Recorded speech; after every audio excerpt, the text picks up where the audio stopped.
ಅತ್ಯಾಚಾರ ಪ್ರಕರಣದಲ್ಲಿ ಮಾಜಿ ಸಂಸದ ಪ್ರಜ್ವಲ್ ರೇವಣ್ಣ ಭವಿಷ್ಯ ನಾಳೆ ತೀರ್ಮಾನವಾಗಲಿದೆ. 2 ಅಂಶಗಳ ಬಗ್ಗೆ ಸ್ಪಷ್ಟೀಕರಣ ಬೇಕಿದ್ದ ಹಿನ್ನೆಲೆಯಲ್ಲಿ ಜನಪ್ರತಿನಿಧಿಗಳ ವಿಶೇಷ ಕೋರ್ಟ್ ತೀರ್ಪನ್ನ ನಾಳೆಗೆ ಮುಂದೂಡಿತು. ಗೂಗಲ್ ಮ್ಯಾಪ್ ಅನ್ನ ಸಾಕ್ಷ್ಯವಾಗಿ ನೀಡಿದ್ದಾರೆ. ಗೂಗಲ್ ಕಂಪನಿಯ ದೃಢೀಕರಣವಿಲ್ಲದೆ ಸಲ್ಲಿಸಿರುವಂತಹ ಮ್ಯಾಪ್ ಅನ್ನ ಸಾಕ್ಷ್ಯವನ್ನಾಗಿ ಪರಿಗಣಿಸಬಹುದೇ? ಅಲ್ಲದೆ ವಶಕ್ಕೆ ಪಡೆಯಲಾದ ಸ್ಯಾಮ್ಸಂಗ್ J4 ಮೊಬೈಲ್ ಫೋನ್ ಅನ್ನ ತನಿಖಾಧಿಕಾರಿ ಈ ಕೇಸ್ನಲ್ಲಿ ಜಪ್ತಿ ಮಾಡಿರುವ ಬಗ್ಗೆ ಸ್ಪಷ್ಟೀಕರಣ ಬೇಕಿದೆ ಅಂತ ಕೋರ್ಟ್ ಕೇಳಿದೆ.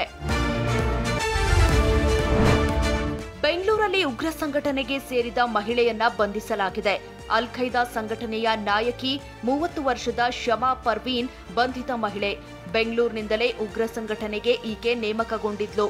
ಸಾಮಾಜಿಕ ಜಾಲತಾಣದಲ್ಲಿ ಪ್ರಚೋದನಾಕಾರಿ ವಿಡಿಯೋ ಶೇರ್ ಮಾಡ್ತಿದ್ಲು. ಮೂಲತಃ ಜಾರ್ಖಂಡ್ ಮೂಲದ ಶಮಾ ಪರ್ವೀನ್ ಬೆಂಗಳೂರಿನಲ್ಲಿ ನೆಲೆಸಿದ್ಲು. ಇದೀಗ ಗುಜರಾತ್ ATS ಅಧಿಕಾರಿಗಳು ಪರ್ವೀನ್ಳನ್ನ ಬಂಧಿಸಿದ್ದಾರೆ.